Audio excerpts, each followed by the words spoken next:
Canelo, and he fights at 168 plus. So I don't see me and him fighting. So You say that because you're fighting with nobody. So when I beat you, is you gonna be a nobody? I don't And care you about win. nobody else. Nobody. Nobody. Nobody. Nobody.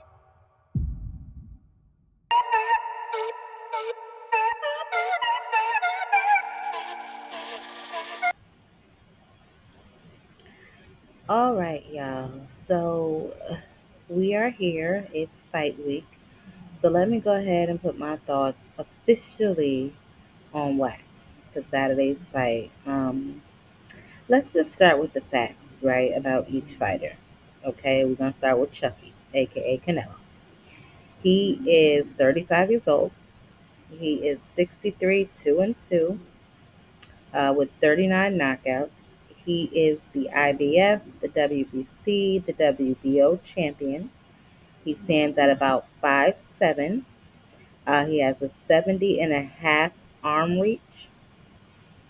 Okay, those are the facts about Canelo. Now, now, listen. I know what everyone is saying, right? Canelo is a flat-footed, pressure-fighting, come-forward Mexican. He has not had a knockout since I believe it was 2018. His two losses, one to Mayweather in 2013, and then the second and final one so far to Bivol in 2022. Now, let's be clear. Bud Crawford ain't no damn Mayweather, okay? And Canelo has gotten way more experience since that loss. He has fought way more elite fighters since that loss. Since then, I mean, his chin is impeccable. His defense is underrated. And besides knocking niggas out and still hitting hard, he's outpointing his opponents. Right now, I would say that obviously Canelo is going to be the most skilled fighter that Bud Crawford is going up against. Okay, let's get into the facts about Terrence Crawford. Terrence Crawford is 37 years old. He holds a record of 41-0, 31 knockouts.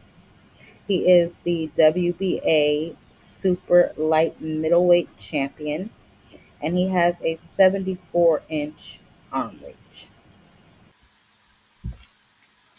Terrence Crawford is undoubtedly going to be the more skilled boxer, perhaps, in this fight. He's able to switch hits. He is able to fight coming forward as well as moving backwards. Terrence Crawford has, like I said, zero losses. So an argument could be that he does not know how to lose. However, he has been rocked by guys at lower weight classes before. He also gets damaged a lot and easily. He fights from an emotional place at times. When he gets hit, he wants his lick back. So he does not stay composed as often as he should be. Getting rocked by guys at lower weight classes insinuates to me that his chin is suspect. We also have to see how he is able to move around with this extra weight on him. Now, I know in an interview done recently, Bomac said he was naturally this weight, and that's obviously walk around weight. But fighting weight, as we all know, is something completely different. Will he get fatigued in this fight? Will he be able to absorb Canelo's punches? I know he said that he sparred bigger guys for this fight, but that's with headgear and a different ounce gloves. Okay, so all of those things are obviously going to play a factor in this fight. if in fact we are to believe what Bomax said, those are all things that we're going to need to take into consideration. Um, Now, the fight IQ, confidence, all of those things, seem to be working in Bud's favor. He is a good finisher. He's definitely more athletic, obviously longer reach, things like that. But he has never fought anyone that people thought were dangerous outside of maybe EJ. And even in that fight, I think Bud was the favorite to win. Okay. So these are things that we're going to need to take into consideration. Like I said, he is older. However, Canelo has more mileage because Canelo fights more frequently than Terrence Crawford. Now let's get into what may be also working in Bud's favor, right? Outside of the fact that, he's probably faster than Canelo. As I said, he has a longer arm reach. He's more athletic. His footwork is possibly better. He's able to switch stances. His confidence. He's a really good combination puncher. He fights forwards and backwards, no losses, and he's a good finisher. On top of those things, right, all those attributes that he's going to be bringing into the ring with him come Saturday night, he will also be bringing in the ring with him Saturday night the encouragement and the backing of Turkey Al Sheikh. As we can see, Turkey Al Sheikh went to visit him during training camp and told him to get the job done. Now, I don't know what the hell Turkey Al Sheikh is talking about. This is not Rock'em Sock'em Robots. Why are you visiting a man during his training camp, adding extra pressure? If some of you remember, I had the same issue with him at the first press conference for Edgar Berlanga Shiraz and Shakur and Zapata. If you go back and look at my videos, I said, why is this man calling on the phone, adding extra pressure to these fighters? Okay.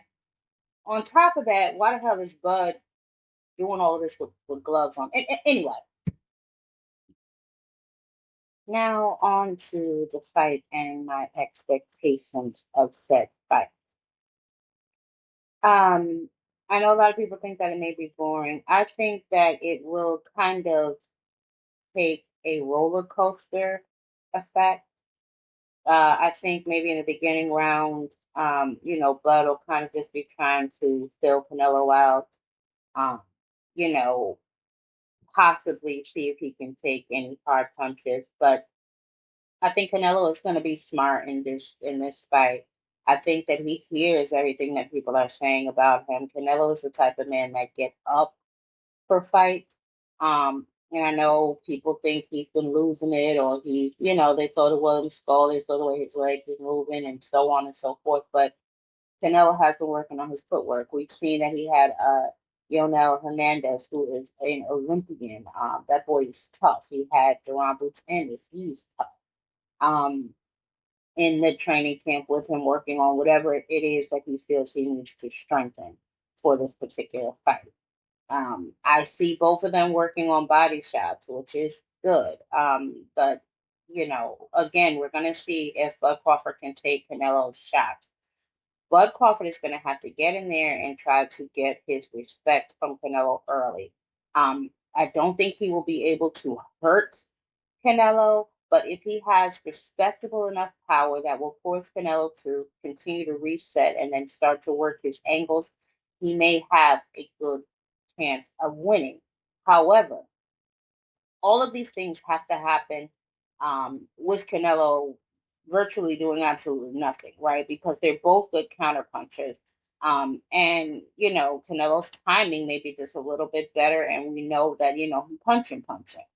I understand that people say, all Canelo has is power, if he ain't knocking you out, then it's whatever, which is 100% not true because Canelo's last few fights, he hasn't knocked anybody out and he has been winning on the scorecards. So obviously the man can box as well. So he is a good boxer. He does have really good ring IQ and he can punch. So Terrence Crawford is going to have to be on his A game this entire fight, virtually being perfect for 36 minutes, where Canelo only has to be perfect for one good punch, right? We know that that eye starts to swell up when you get tapped on it. You know what I mean? So things can get really bad really quickly if he does not gain Canelo's respect. If Canelo sees that he can just walk through Crawford's punches, then unfortunately this is going to be a long, grueling night. Okay. However, like I said, if he is able to gain some success and have at least respectable power, where Canelo is forced to reset or question going in for a punch, then Crawford, he may be able to outpoint Canelo. Again, I do not believe he is going to be able to hurt Canelo in any way. I understand that his fans think that he walks on water, and all that other kind of good foolishness. However, realistically, we have not seen Canelo hurt, and he has been hit by the triple D's and the Duvalls and you know what I mean? So I don't think that Bud is punching any harder than any of those guys at higher weight classes. So I do not believe he is going to be able to put Canelo down. I've seen the most outlandish things. He's knocking Canelo out. Reynoso is going to throw in the towel. All of these things sound like fantasy, pure fluff. Okay, but again, none of us will know until that last bell rings, September 13th, Netflix, Canelo versus Crawford. Let's go.